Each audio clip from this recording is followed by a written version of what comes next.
Dear learners, today we are going to discuss a module on living history and experiential learning under your course of heritage tourism. I am Arindam Talukdar. I teach history and tourism in Bhattodev University of Bozali, Assam.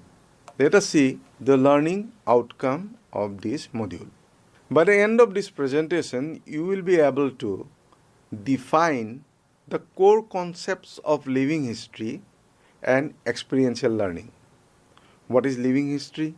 What is experiential learning? These terms may be a bit unfamiliar to you, so I will try to explain and define it. As a learning outcome, you will understand their role in heritage tourism. The role of what? The role of living history and experiential learning.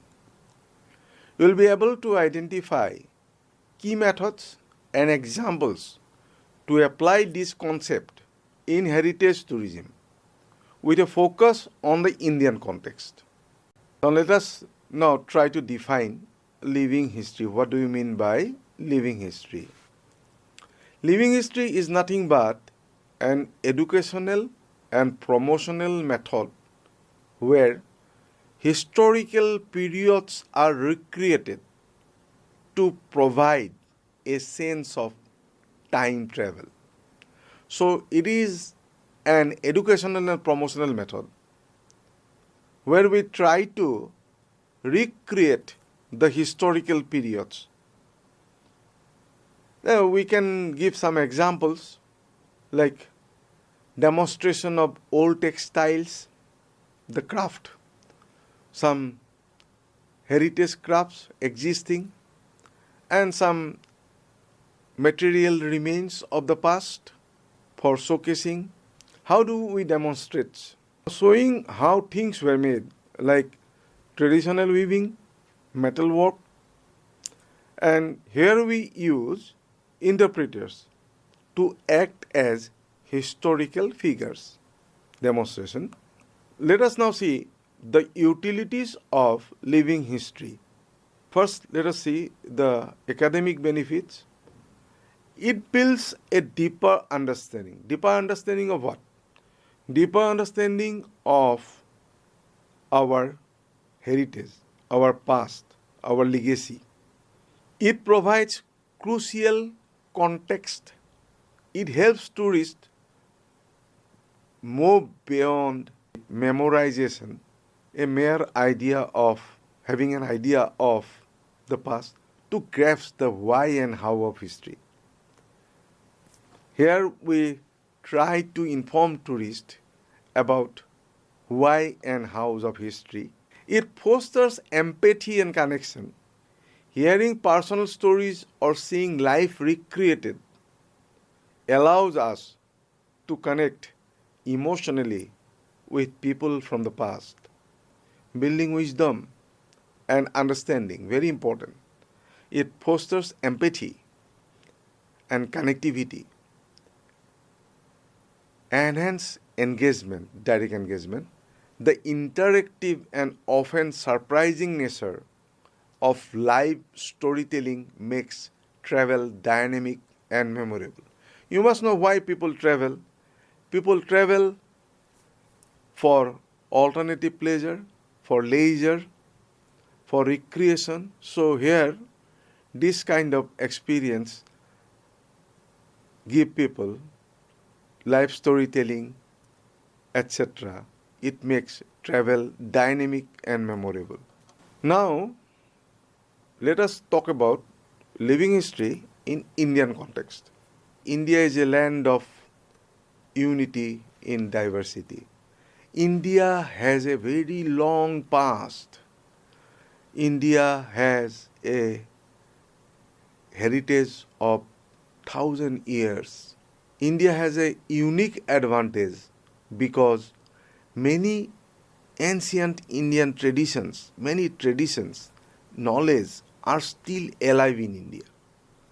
Our duty is to try to make this alive. We have religious heritage. So when someone participates in an arti at Varanasi, it is a living ritual. When someone participates in the arti of Haridwar, it's a living ritual still being performed. And people could experience, tourists can experience this arti, the performance, when they visit those sites.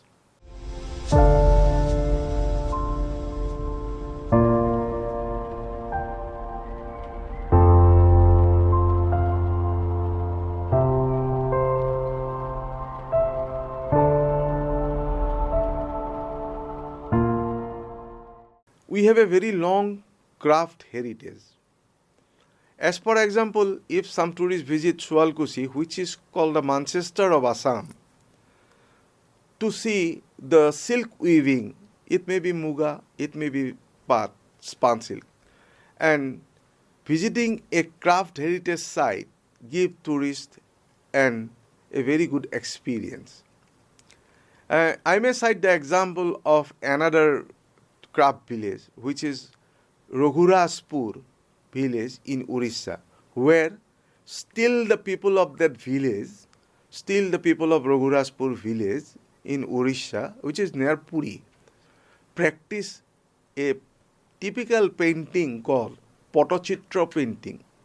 I visited this village twice and I could see how government of India and government of Orissa have been trying to promote this village as a craft village, which is a process of recreating our history.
Now let us come to the second component of this, experiential learning.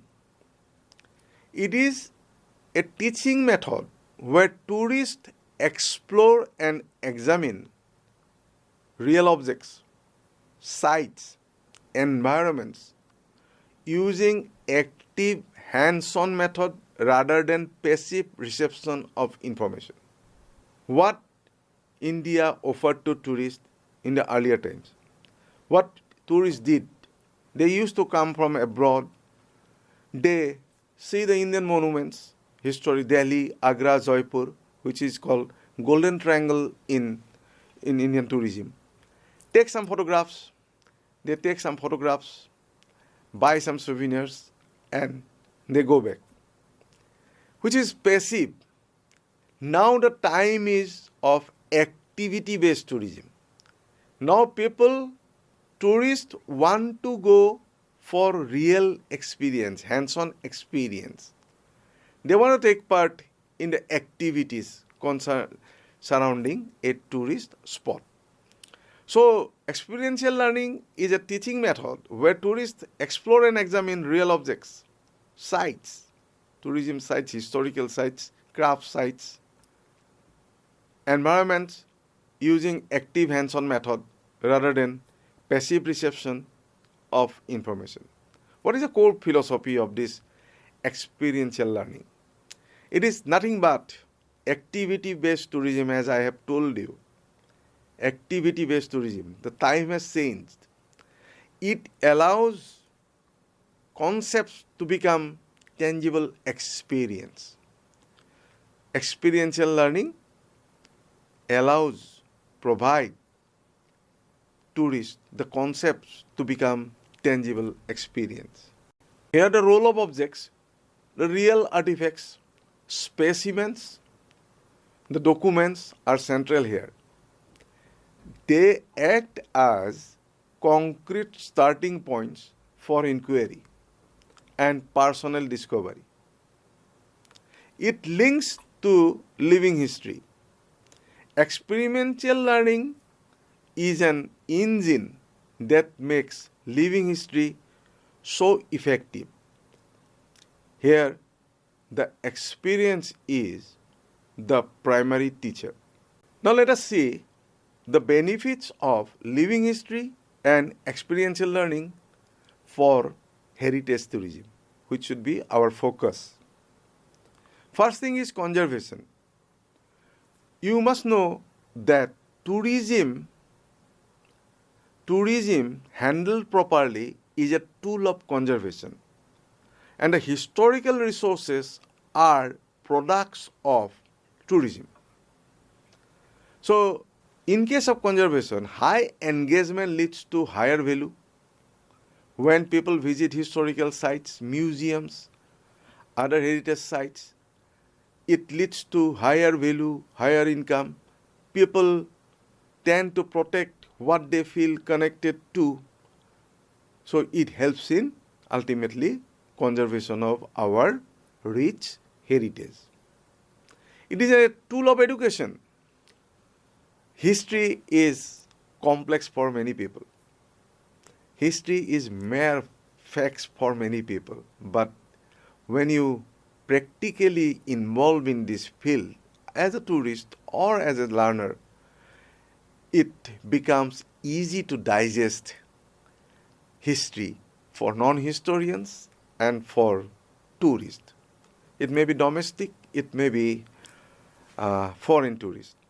I would advise all to visit these historical sites in order to have such experience. Sustainability is very important in tourism.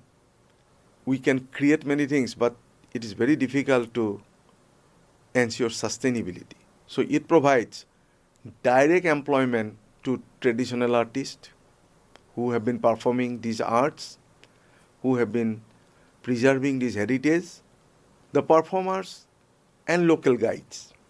The guides are the service provider of tourism. Now, how can we foresee the future of this sector? Heritage tourism is shifting from information-based to experience-based. So, in simple words, heritage tourism is now practical-oriented, hands-on type. As future tourism professionals, you must design itineraries of engagement. Have you heard the term itinerary? It is a program which tourists follow and they visit the places according to this program, which is in tourism we call itineraries. So, as a future tourism professional, your duty will be to design itineraries of engagement where the tourist is a participant, not just a spectator who come here, who take some photographs, who goes back. So here a tourist will come, he will participate in the activities and take back memories. So how can we conclude now? We may say that living history and experiential learning transform passive learning into, mind these words, into an active, engaging, and empathic. Empathy is very important. An empathic process. We must have this empathy. We must have this tendency to protect our heritage. So, living history and experiential learning transform passive learning into an active, engaging, and empathic process. Here, our goal is to develop a deeper, more personal, and critical understanding of our past that informs your present. We must have an understanding of our past in order to understand our present.